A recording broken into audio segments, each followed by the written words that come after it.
You'll start off by fighting Sir Adelphel and Sir Grinnaux, with Charibert lurking outside the arena.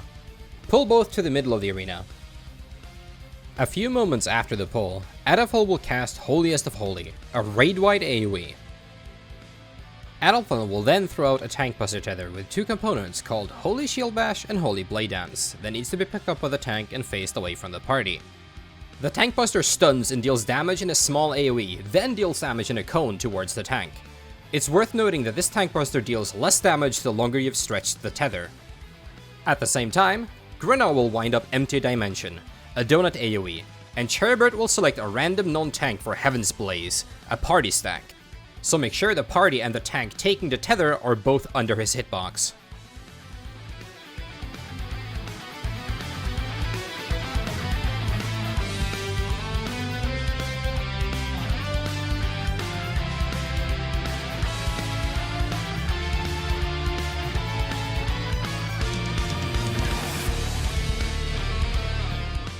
After that combo, Adelphel will leave the arena and Grinnaux will dash to the middle. Grinnaux will select 4 random players for magic line AoEs that cannot be overlapped. The lines will also leave a cloud at the wall where the line AoE was pointed at. These clouds will explode if they are too close together and will kill anyone that gets too close to them. Grinnaux will also select a random player out of the ones who did not get a line for a cone stack AoE. He will repeat the same thing again with the players swapped around. To execute this, simply make a loose spread. The 4 selected will fan out like so towards north, aiming for these marks on the floor. This will make some future mechanics safer while the clouds linger in the arena. In the meantime, the 4 other players will stack together south of Grin and telegraph where they're going in their own line. When the second set of lines and stack happens, simply do the second lines facing south in the same configuration.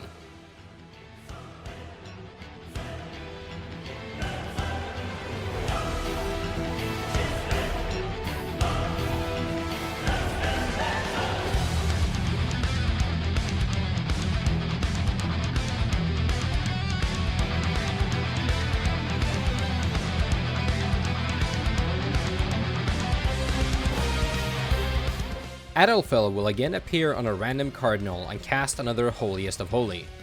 Grinnaux will cast Faith Unmoving, a knockback that can and should be resisted.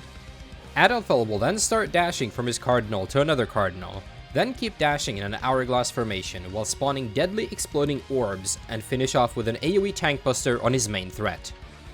To dodge this, use a knockback immunity, then move over to the same side that he dashes to first and stay at the point of this arrow. Make sure you're not too close to the clouds. For extra safety, the tank holding Adelphel can do a mirror dodge to avoid cleaving the party with Adelphel's tank buster.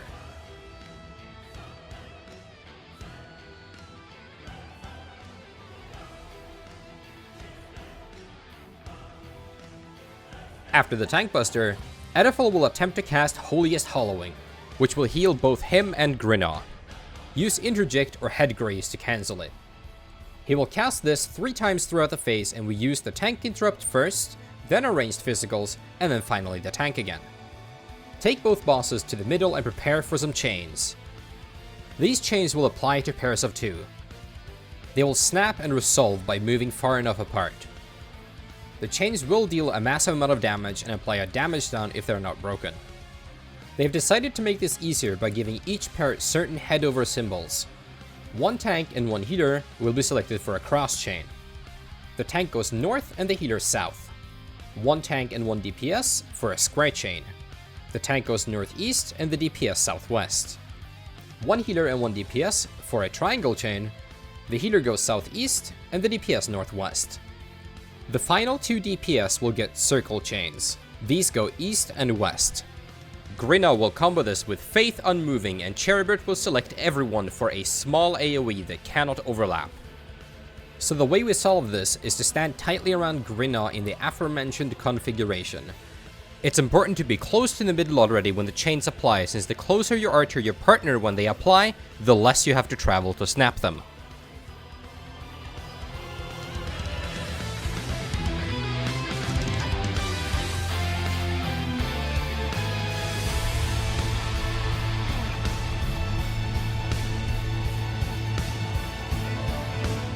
take the bosses back to the middle and interrupt Adelphel's second attempt to use Holiest Hollowing. After a brief delay, Adelphel will use Holiest of Holy and Grinnaux will use either Empty Dimension or Full Dimension, which is a point-blank AoE. This is followed by Adelphel's third attempt to use Holiest Hollowing, another Holiest of Holy, and finally Enrage. Both Grinnaux and Adelphel need to die at the same time, otherwise they will enrage. If you manage to kill them both, the two knights and Cherubert will teleport to the west side of the arena, pulling all 8 players in and spawning a small death wall around you. Grinnaux will apply chains to everyone called Planar Imprisonment, which will reduce everyone's movement speed. Cherubert will start casting Pure of Heart, which will deal lethal damage at the end if he isn't below 30% health. The same cast will also strike the 2 closest players with a narrow cone AoE. These deal massive damage and apply light resistance down as well as a Skyblind debuff. Skyblind will place a small delayed AoE under the player when it expires. These cones will go out 4 times for a total of 8 cones. Heartchiffant will also come in to block an incoming attack with his shield. This will deal raid-wide damage every time Heartchiffant takes damage from this attack. There are multiple ways to resolve this mechanic, but the basic idea is to have the party slightly to the east in the new arena, and have 2 players at a time take a cone each and angle them in the direction that won't hit the other players. Then rotate away to drop their Skyblind AoEs on the west side. Make sure you don't run straight into the drop spot since you will get killed by the previous pairs of puddles.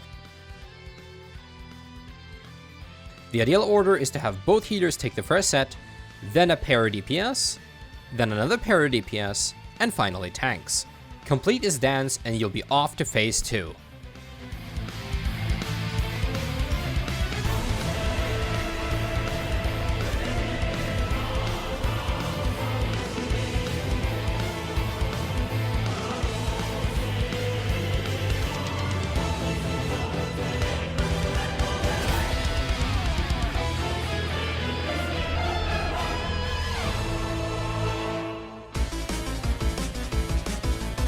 Phase 2 is the only part of the fight with a checkpoint, and this is where the real fight starts. Thordan's auto attacks are cleaves, so make sure that the tank is never stacked with the party. Thordan will start off by using Ascalon's Might Concealed, which will lock in a cone attack on everyone's position when the cast is over. Everyone but the main tank stacks, then baits, and dodges to the side. After that, Thordan will use a tank buster, Ascalon's Might. It will strike the main threat 3 times for massive cleave damage. After the tank buster, Thordan will cast Strength of the Ward and disappear. Let's have a quick talk about the edges of the arena. Each cardinal and intercardinal has a marker that I will be referring to as a star. Between them are lines that I will refer to as notches. These will come in really handy for some mechanics. For the first part of the mechanic, 3 knights will appear on random intercardinals and or cardinals, then prepare to dive across the arena in a straight line. Each player will also be targeted for a lightning storm, an AoE that cannot overlap. Simply split the party up in half and assign group 1 to letters and group 2 to numbers, then have each light party share 1 safe zone in this formation. The standard is to have the tank in the center at the star, then 2 DPS on each side within the 5th notch from the star, and the healer towards the inside of the arena.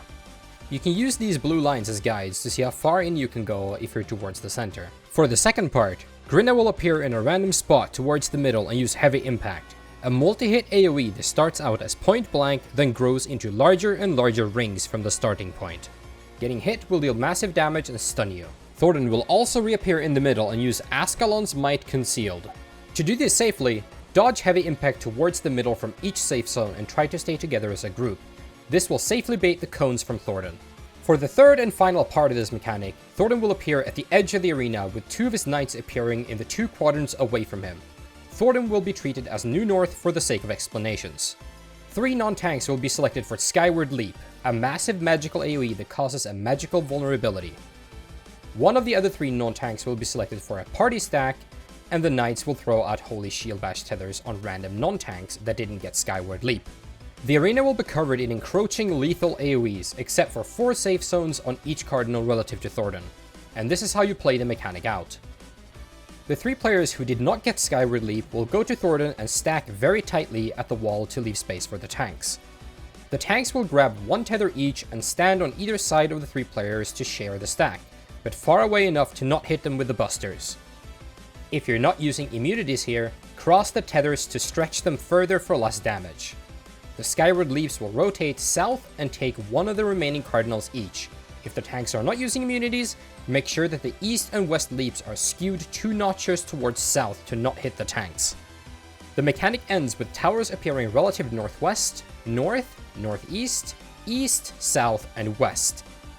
The leaps will take the towers closest to them, and the 3 players in the stack at north will either telegraph by lining up in the stack for a left to right priority like in phase 1, or will simply communicate through voice chat.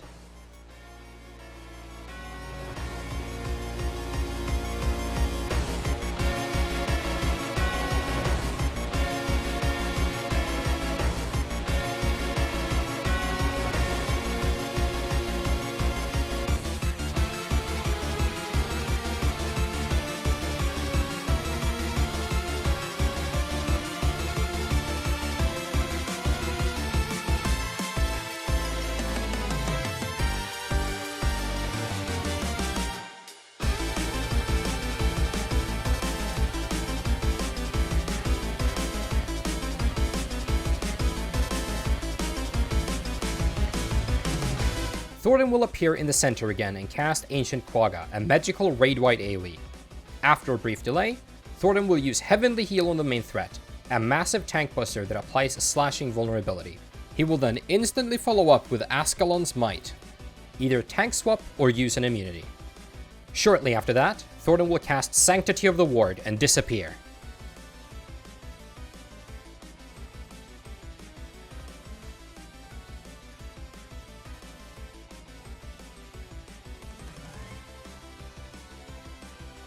Two Paladin Knights will appear in the middle facing opposite directions, and a Dark Knight at the edge of the arena.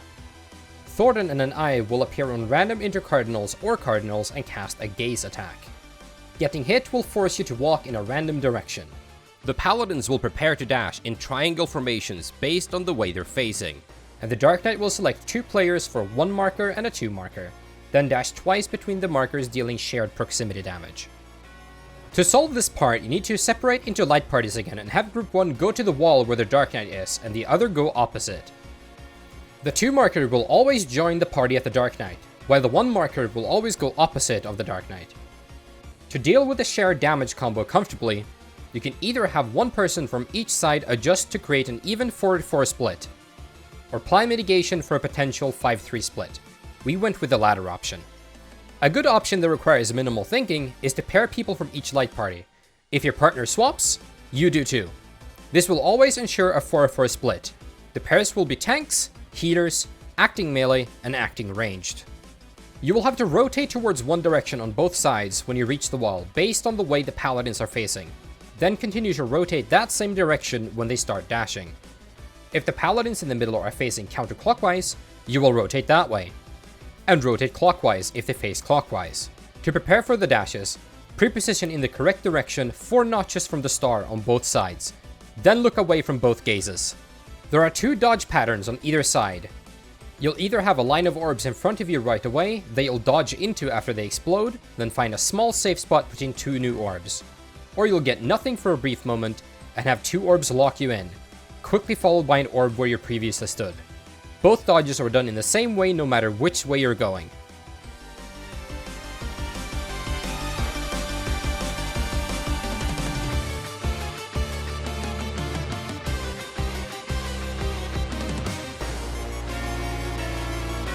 After the dashes comes the second part of the mechanic with a lot of moving parts.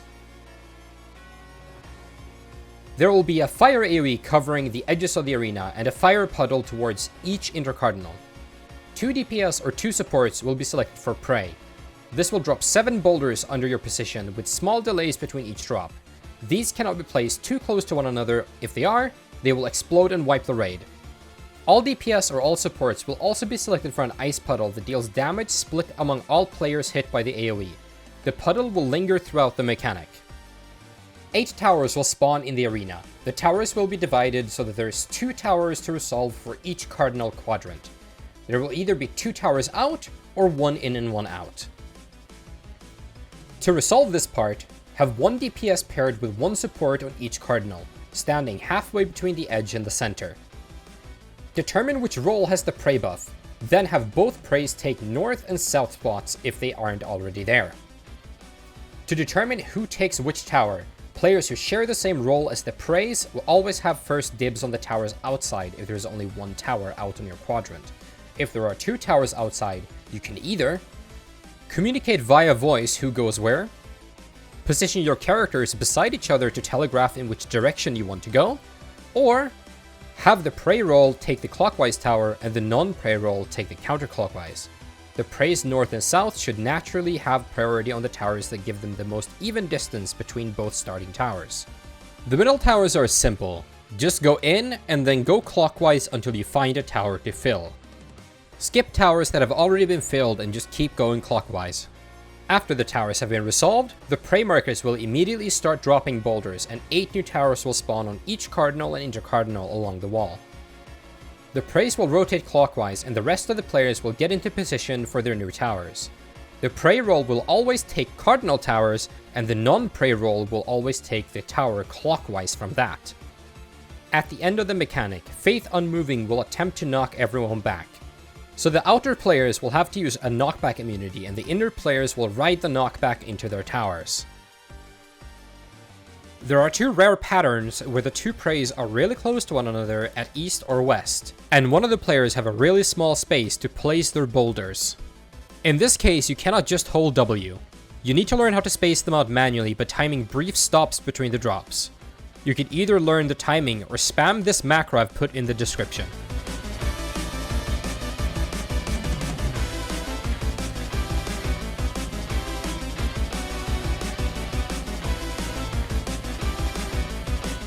Thordan will reappear north and start casting Ultimate End, a raid-wide AoE that deals massive damage. After the raid-wide, he will suffer a debuff that makes him take 30% more damage. He will also cast Broad Swing twice. Broad Swing cleaves in 3 different directions, either left, right, then back, or right, left, then back. Always dodge into the first swing and you're good. After both broad swings, he will cast Etheric Burst, which is his hardened rage. For every phase you smash the DPS check on, it is recommended to stall until the enrage to let people pool resources.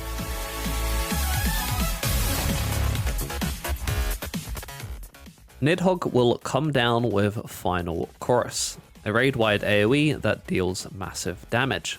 Nidhogg's auto attacks are line AoEs, so be careful. Nidhogg will auto attack 3 times and then apply first in line to 3 random players, second in line to 2 random players, and third in line to the final 3 players. These debuffs will decide in which order you do the following mechanic. Players will now be served 1 out of 3 jump debuffs each: high jump target, spine shadow dive target, or elusive jump target.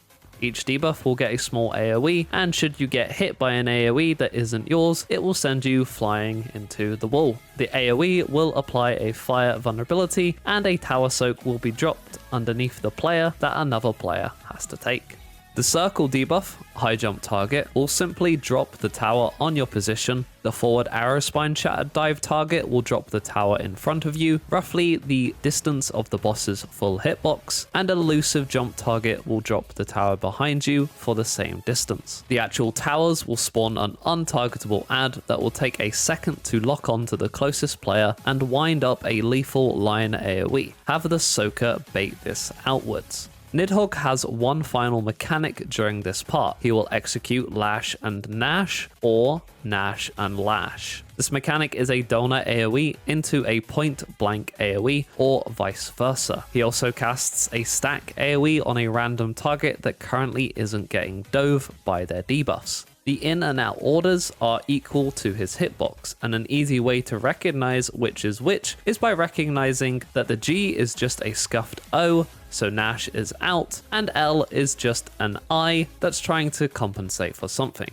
so Lash in. I'll call this Gnash or Lash for simplicity. To prepare for this set of mechanics, each first in line will get ready for their dive by picking east, west, and south. The third in line players will line up at the stack position, which was north for us, and their position in the line will determine which tower they take from first in line. Second in line will also line up to show which side they will drop their tower. The tower positions for first and third will always be west, east, and south. The second towers will always be northwest and northeast. If a number has arrow debuffs rather than circles, there will always be one of each arrow in that numbered set. If this happens, simply have the circle south, forward arrow west, and backwards arrows east. This is not important for second in line. It can be wise to call out when a number has arrows to let the circle in that set know that the pre-positioning they did is now irrelevant. Nidhogg will start charging his Nash or Lash, and first in line will have their dives go off as the stack happens. Third in line will get into position and soak first's towers. Keep in mind that if you need to move around the boss due to Nash being first and your job is to take the south tower, it might be worth saving sprint for this. Second in line will drop their towers, and first in line from east and west will take second's towers corresponding to their own position. So east takes northeast and west takes northwest. Another Nash or Lash will happen, and third in line will drop their towers. Second in line will take third line's tower east and west corresponding to their own position, and first in line that had south will take the third tower south.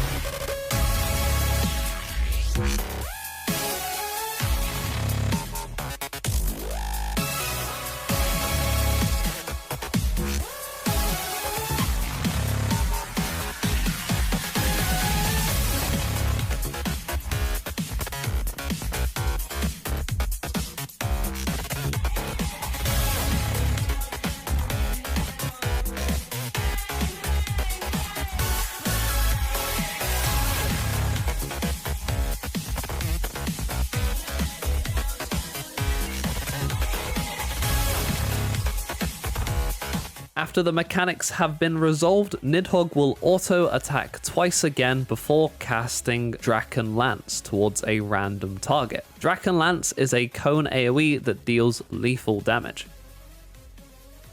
Following the Draken Lance, Nidhogg will spawn 4 towers towards each intercardinal that can require anywhere from 1 to 4 players to soak. This is indicated by the amount of pillars in each soak. There are 4 configurations possible for this mechanic. All double towers, 1 triple tower with 2 double towers and 1 single tower, 2 triple towers and 2 single towers, and finally, 1 quad tower with 1 double tower and 2 single towers. These can appear in any orientation. To resolve this as safe as possible, have 1 DPS pair up with 1 tank or a healer on each tower, then melees or acting melees along with the tanks will adjust to fill in other towers if their tower is a single soak. As a general rule, people adjusting will prioritize moving clockwise. Clones will come down and 3 of them will lock in line AoEs just like before on the closest targets. The players that didn't have to adjust earlier will be responsible for aiming these line AoEs outwards. The final clone along with Nidhogg will throw out soul tethers, 2 heavy hitting tank buster AoEs that need to be picked up by the tanks. The party will stack south, the main tank will take the tether from Nidhogg, and the off tank will take the clone's tether.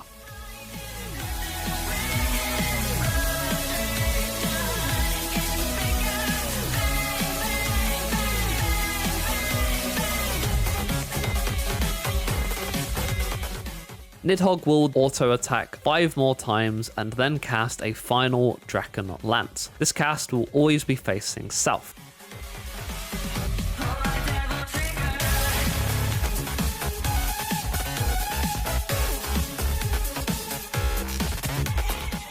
After the Draken Lance, Nidhogg will cast Revenge of the Horde, which will serve as his hard enrage.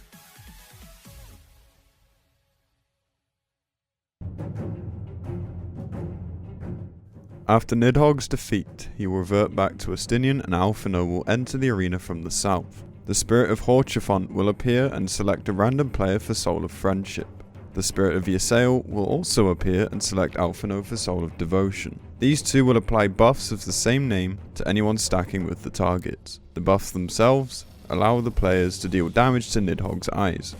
Since each buff corresponds to an eye and we want all players to be able to deal damage to both, we will need to have the entire party stack on Alphinaud to apply both buffs to everyone. Nidhogg's eyes will appear on each side of the arena, and the blue eye will start off with half of its HP. The blue eye will always be west, and the red eye will always be east. After a brief delay, Resentment will be cast by Estinian, a raid-wide AoE that leaves behind damage over time in the form of a bleed. Both eyes will then cast Hatebound, which will attach 4 red tethers from the red eye on random players, and blue tethers on the other 4 from the blue eye. Taking damage of the red tethers will deal damage to the red eye, and taking damage of the blue tethers will heal the blue eye. These tethers can be swapped between players by stacking on one another, and it leaves a small 3-second cooldown before you can swap again. At the same time, 2 yellow orbs will spawn at the west and east wall, and 4 blue orbs will spawn, 1 north and south of each eye. These orbs will all grow twice and eventually explode if not soaked. The larger they grow, the more damage or healing they will do to the eyes. The yellow orbs will grow first and are shared damage, while the blue orbs are flat damage. What this translates to is that we need to pass the tethers around so that only red tethers take damage. We do this by making sure that both tanks and acting melee DPS start with red tethers. If you need to swap your tether, go to the very middle of the arena to swap with somebody. As mentioned, we start with both tanks and both acting melee DPS with red tethers. This means healers and acting range DPS will have blue tethers.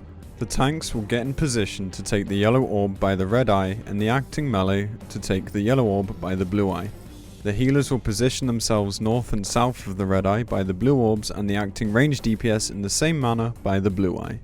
After the yellow orbs have been soaked, each red tether will swap with a nearby blue and make their way underneath the blue eye.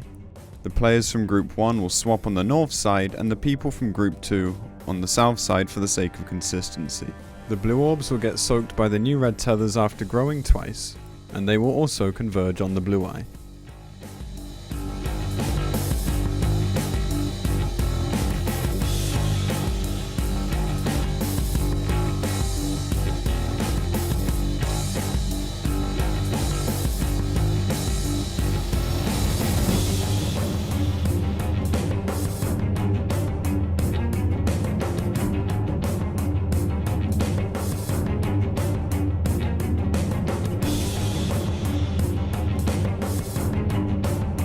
After a brief delay, 2 red tether carriers will get struck by a Mirage Dive, a small AoE that deals high damage, applies a piercing vulnerability, and knocks anyone too close into the wall. This will happen 4 times, and to swap tethers safely we will use a priority system for swapping. The red tethers will line up in a semicircle around the blue eye. This will make a clear priority from north to south. The swap order will be tank swapping first, then acting melee, and finally the 2 people who got selected for the first dives. We'll call them flex. The last set of dives do not need to swap as no more follow after. The players from Group 1 will have priority on the northmost swap for the first 2 dives. As for the flex, you will take the northmost swap if you were the northmost first dive, or southmost if you were the southmost dive.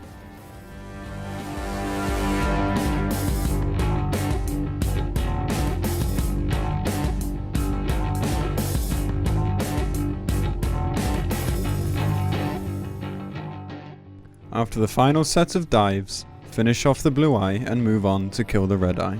The eyes will both cast Steep in Rage, which deals raid-wide damage and may wipe the party if both of them are alive at this point, as well as healing the blue eye. You have a brief moment after Steep in Rage to kill the final eye before the whole phase enrages. Beware that the blue eye will revive with decimal HP after the cast, so make sure to kill it again to avoid enrage.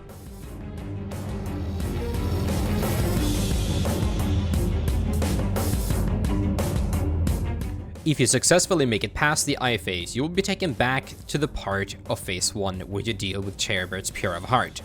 This time, however, you do have access to Limit Break 3. Have a tank cast their Limit Break as Haurchefant enters the arena to protect him from the incoming attack and make him healable. Play this phase the same way you would in phase 1, but throw out additional mitigation to make up for the extra damage coming from Haurchefant. The healers also need to heal Haurchefant, so that he survives the incoming damage from the Spear and Pure of Heart raid-wide.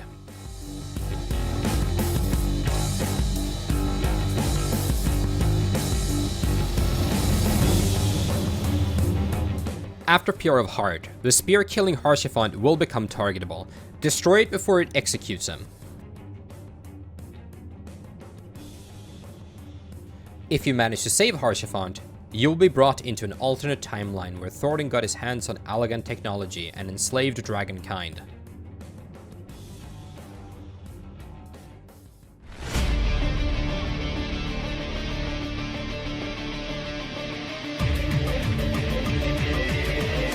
Thordan will appear in the middle and cast the Dragon's Eye, amplifying his damage for the remainder of the phase.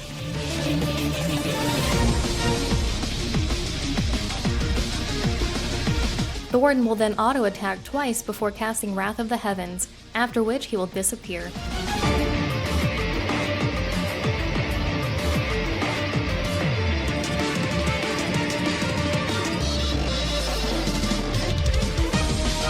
Wrath of the Heavens starts off with 2 knights and a dragon appearing at a cardinal. This will be treated as relative north for the mechanic. Both knights will tether 2 players for a dive that applies a magic vulnerability to everyone struck. The dragon will prepare to dive straight down the middle and 1 person will be selected for a skyward leap.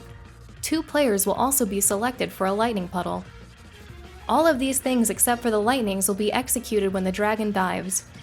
All players will also be targeted for a twister, a small AoE that drops on the floor under each player. This AoE will detonate and kill everyone around it if stepped on. Grinnaux will appear close to the northern or southern cardinal just before the mechanics resolve. Cherubert will appear on whichever one Grinnaux did not.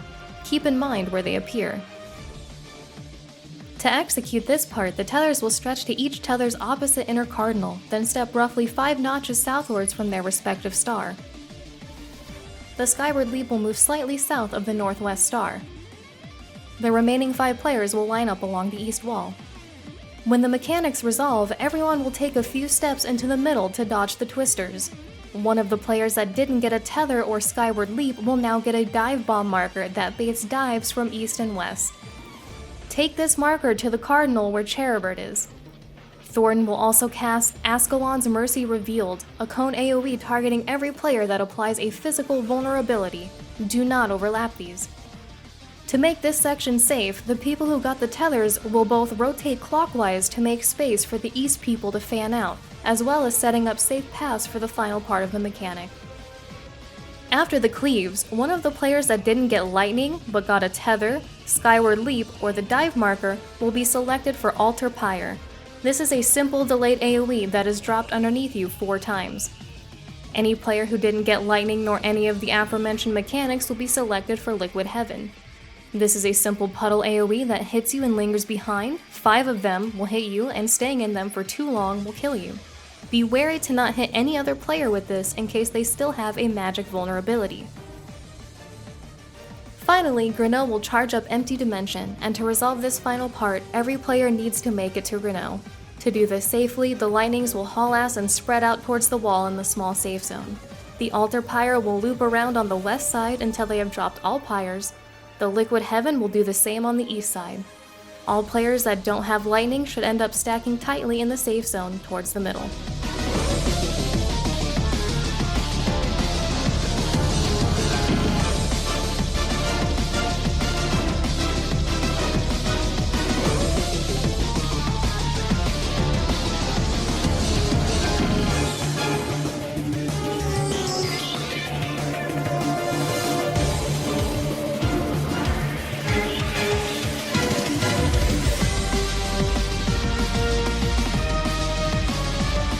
Thordan will appear in the center again and use Ancient Quagga, auto-attack once, and then uses Heavenly Heal and Ascalon's Might combo.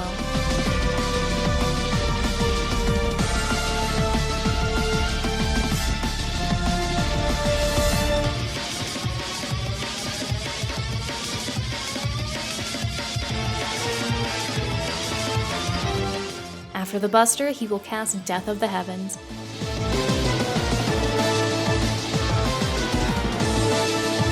For this mechanic, Grinnaux will appear towards a random cardinal or intercardinal. We will treat this as north for the rest of the mechanic. A dragon will appear relative north or south, as well as a dragon and a knight close to the east or west intercardinals.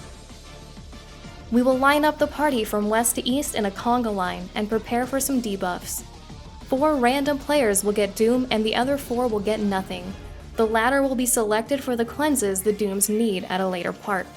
Grinnaux will prepare heavy impact, and the Knight and the Dragons outside the arena will prepare line AoEs through the middle. This will create 2 safe zones, west and east, large enough for 2 people, and 4 safe zones at each intercardinal. The intercardinal safe zones are not directly on the intercardinals, but slightly north and south of each respective intercard.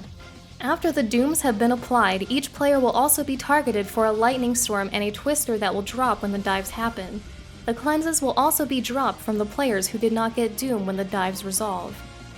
To deal with this, we need to pay attention to the conga line. The outer Dooms will go to the east and west safe spots and take the inner position, specifically on the dark gray ring. The inner Dooms will take the safe spots north and stand 1 notch north from the intercardinals. The outer people who got nothing will move to the wall east and west, and the inner people who got nothing will move to the southern safe spots and stand a notch south from the intercardinals. When the dives resolve and heavy impact starts moving, the northern people as well as the inner east and west people will dodge directly into heavy impact.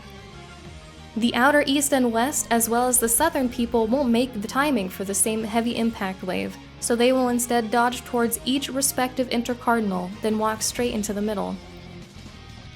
For the final part of the mechanic, we will see the same PlayStation chain, Heaven's Flame, and Faith Unmoving combo as in Phase 1. Thordan and Nidhogg's Eye will also be casting their gaze attack from random spots outside the arena. To resolve this safely, we need to make sure that the Dooms get knocked into the Doom cleanses east, west, southeast, and southwest. We will be reusing the PlayStation placements from Phase 1, but the requirements for who gets what has changed. 2 Dooms will always get both circles. The circles in particular can also be baited by the 2 Dooms that are the furthest apart from each other. The other 2 Dooms will get a triangle and a square. The people who did not get any Dooms will get both crosses as well as the other triangle and square. To make it easy, east and west Dooms will bait the circles, then get into position to get knocked back east and west. The Dooms coming from north will hang out in the middle, slightly to the south. The triangle Doom will be southeast and the square Doom will be southwest. As for the non-Dooms, the crosses will go north and south and they will simply have to get good and adjust. You can just have the northern person that gets crossed take north and the other one south. The triangle non-Doom will go northwest and the square northeast. Make sure that before the chains apply and the knockback happens that you're all inside the center circle on the floor. After the knockback happens, take a few steps towards the wall to make sure the chains snap, and then walk into your Doom cleanse if you are one of the Dooms.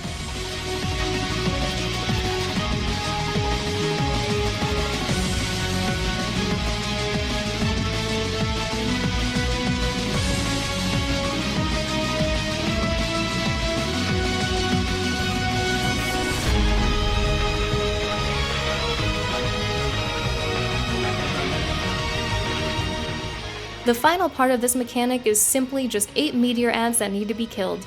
I recommend burning Caster Limit Break to delete the 3 southern ones for safety.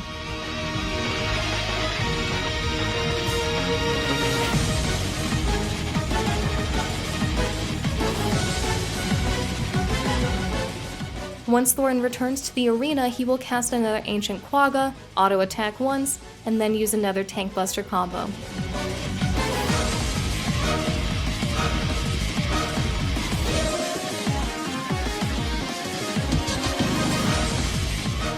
After the Buster, Thordan will auto-attack a final time before casting his Enrage. You need to have brought him to 2.9% by now to render him unable to fight. Once this happens, you need to spare his life. Thordan will disappear and the arena will change once more.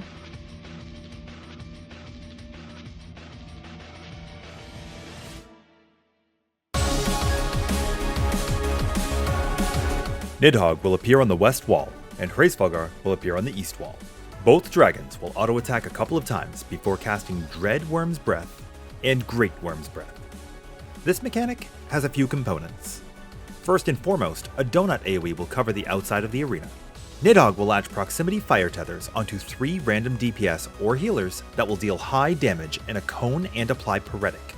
a debuff that will deal massive damage to the carrier if they move or execute any actions when the debuff ticks to 0.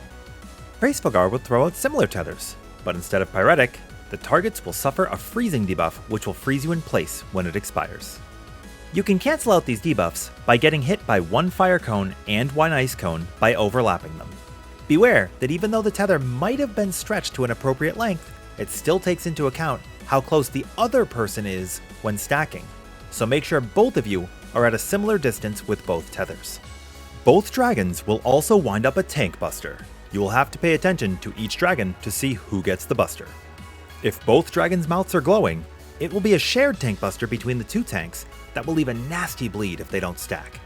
If one of the dragon's mouths is not glowing, then there will be a larger solo tank buster on the tank holding that dragon, while the other dragon, who still has a glowing mouth, will fire a massive cone AoE across the arena.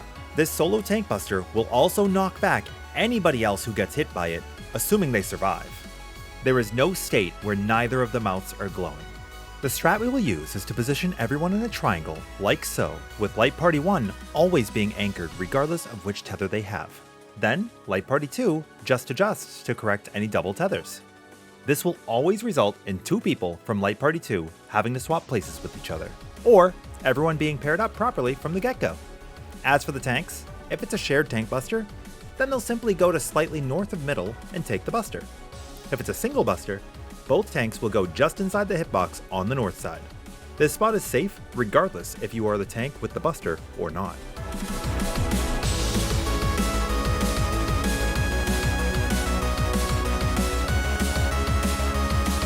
After the mechanic has resolved, players will spread out and Nidhogg will select a random DPS from Mortal Vow. This debuff will deal damage over time and drastically reduce the healing output of the carrier. When the debuff expires, it will explode in a small AoE and pass to any player that is nearby the carrier. The carrier will suffer a debuff that will render them unable to pick up Mortal Vow again.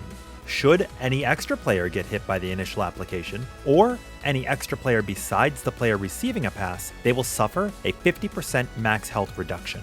This is a good time to talk about the enrage conditions of both dragons. If Hraesvelgr kills a player, he will enrage. If Mortal Vow falls off and fails to pass on to a player, Nidhogg will enrage. As for the pass order, we used DPS to tank 1, tank 1 to tank 2, tank 2 to the acting melee 1, or 2 if melee 1 was the DPS selected initially, and finally, a caster. Following Mortal Vow, both dragons will start casting Akafa. This attack is a light party stack on both healers with a twist. Both dragons need to be within 3% HP from one another, or the stack of the dragon that is too healthy will deal lethal damage. If a dragon is too healthy, a tether will appear between the dragons. If Nidhogg is too healthy, the tether will be purple. If it's Hraesvelgr, it will be white. You may hear this mechanic referred to as Hand of Pain from the Living Liquid fight that most people originate this type of mechanic.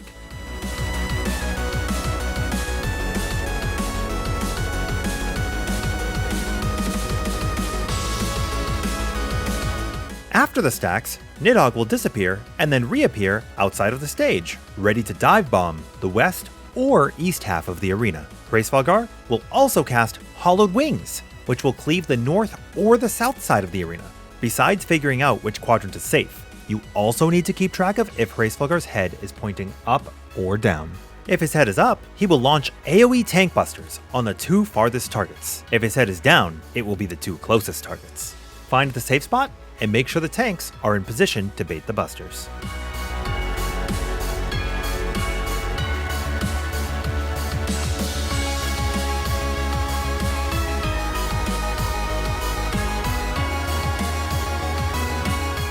Now it's time for the first Mortal Vow pass. We did it in the middle, but you can opt to always have the pass positioned towards either south or north, depending on where the safe area was for any given mechanic before a pass happens. Nidhogg will cast Wrath Flames, and Hraesvelgr will disappear, and prepare to dive bomb the arena from north to south, or vice versa. Fire orbs will appear in a diagonal line that will explode in a massive cross AoE in the same order that they appeared. Players will also be dealt debuffs. 4 random players will get Spreading Flames, a simple AoE puddle that shouldn't be overlapped. 2 players will get Entangled Flames, which is a 2-player stack, and 2 players will get nothing at all. You guessed it, the players with nothing will pair up with the players who got the Entangled Flames buff to make 2 different stacks. As the fire orbs spawn, Nidhogg will prepare Akmorn, a 4-hit party stack that will leave behind a deadly puddle with each hit.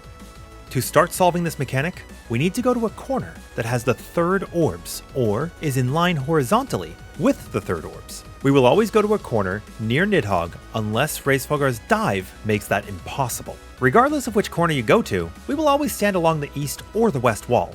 When Nidhogg starts barraging you with Akmorns, move towards the middle, horizontally, only walking far enough to step outside of the AoE you left behind. To make this easier, you can use Sprint after the second hit. After the third hit, you can move towards the center of the arena. This will make the pattern puddle look like a J. You will use this dodge logic no matter where you dodge from, always a J from the wall to the center. After the Akmorn dodge, the debuffs will expire. No matter which side you came from, the 2 players from the stack debuffs will partner up with the players who had nothing in a line to the left, and the players with spread puddles will line up on the right. Some people will use callouts for this, and some people might prefer to bring an elegant melon. At the same time as the debuffs falling off, Nidhogg will also use either Hot Tail, which is a line AoE down the middle, or Hot Wings, which only leaves a small safe spot down the middle from him. If it's Wings, you can stay in these default positions. If it's Tail, you can simply just keep moving in the direction that you were moving in post-Akmorn dodges and do your positions along the wall.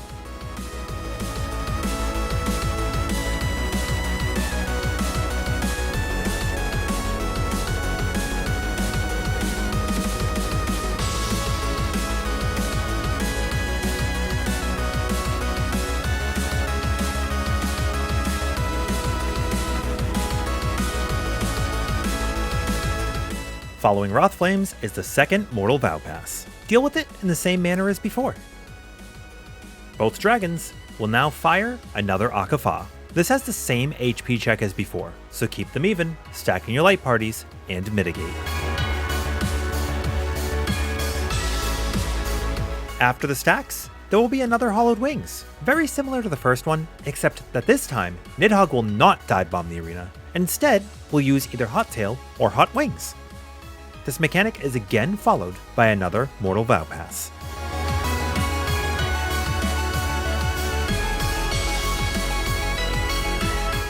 Next up is Worm's Breath 2. This time around, we don't want to cancel out the buffs. To do this, we're going to anchor the regen healer all the way at the south wall of the donut. The other 5 tethers will simply fan out north. The spots are in the middle, outside these lines of bricks, and just inside the hitboxes of both dragons.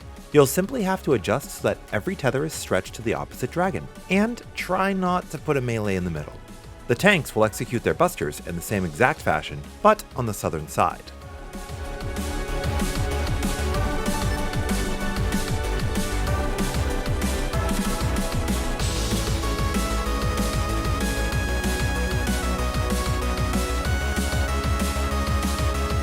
Both dragons will disappear and prepare to dive from the north. These dives will deal massive damage to the first target hit and cleanse the debuffs of the opposite element. So Pyretics need to be in line with Hraesvelgr, and Freezes need to be in line with Nidhogg.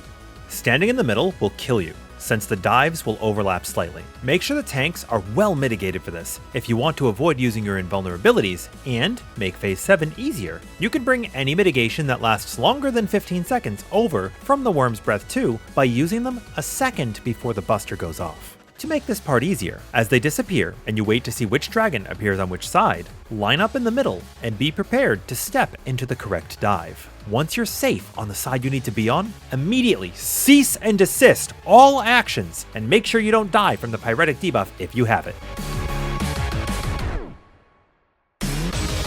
Now, assuming everything went to plan, stack up at the wall and prepare for both dragons touching down and dealing proximity damage. A final Mortal Vow Pass will happen at the north wall, and then you're off to the enrage sequence. Simply kill both dragons, and you're done with the phase. Oh yeah, it's all coming together. Pull as many resources as you possibly can for the final phase.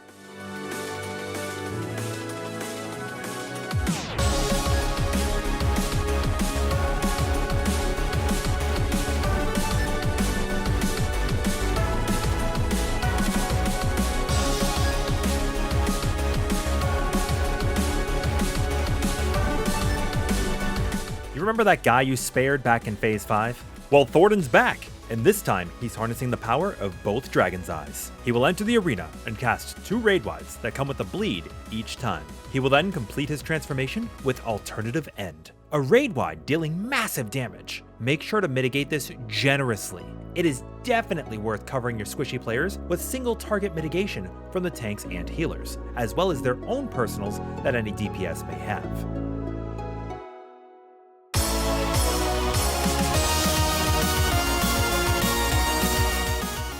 You want to make sure Thordan is always facing directly north or south for the sake of orienting a few mechanics in this phase. Thordan will throw you straight into Exaflare's edge. Every mechanic he throws at you will all be paired with an in or out mechanic, which has its cutoff exactly on the edge of his hitbox. If his swords are ice, it's in, so hug him because it's cold. If his swords are on fire, get out because he's too hot. He will spawn 3 AoE puddles that will move across the arena in 3 different directions. Each puddle is indicating. You can dodge this by either dodging into the Exaflare that does not have any other Exaflares pointing towards it, or you can always dodge into the dead center of the one behind Thordan. Then, after the second hit, move south to this pattern on the floor. Wait for the third hit, and then move in towards the hitbox again.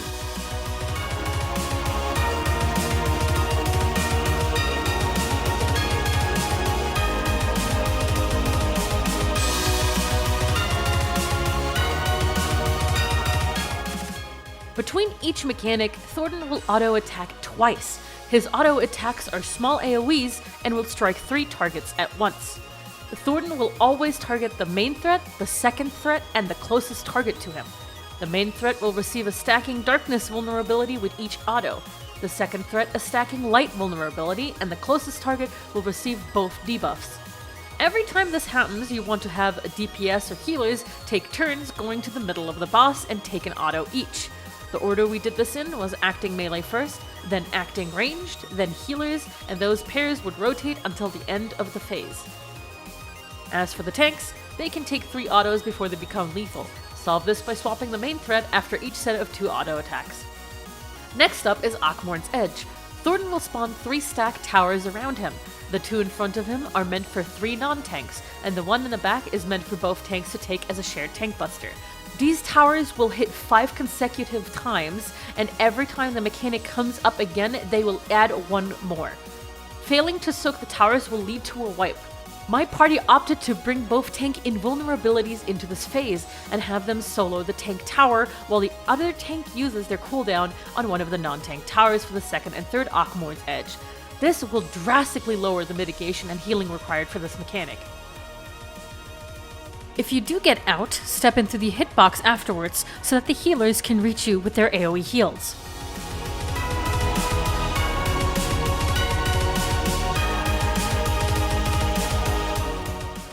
Next up is another set of Trinity auto attacks.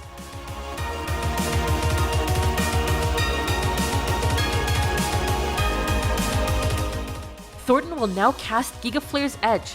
These are very simple proximity AoEs that will spawn around the arena in a triangle formation. Simply go opposite to the first one and dodge around the boss in the direction of the third one that spawned. You essentially want to keep rotating around the arena to always be opposite of the one about to resolve. Keep in mind that if in is paired with the mechanic, the damage falloff from each Gigaflare is extremely harsh, so don't go further in than just inside the hitbox for this.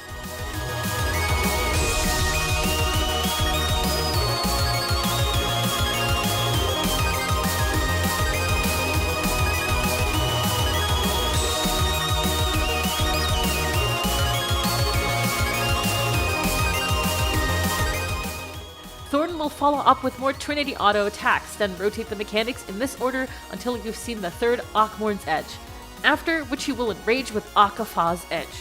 This enrage requires 1 person each to soak a tower, dying in the process. We had tanks take the back towers one at a time, and 1 healer taking a front tower each, followed by acting ranged DPS. And there you go, that's how you clear the last phase of Dragonsong Ultimate and get yourself a shiny new weapon, and a cool title.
I'd like to thank everyone for watching.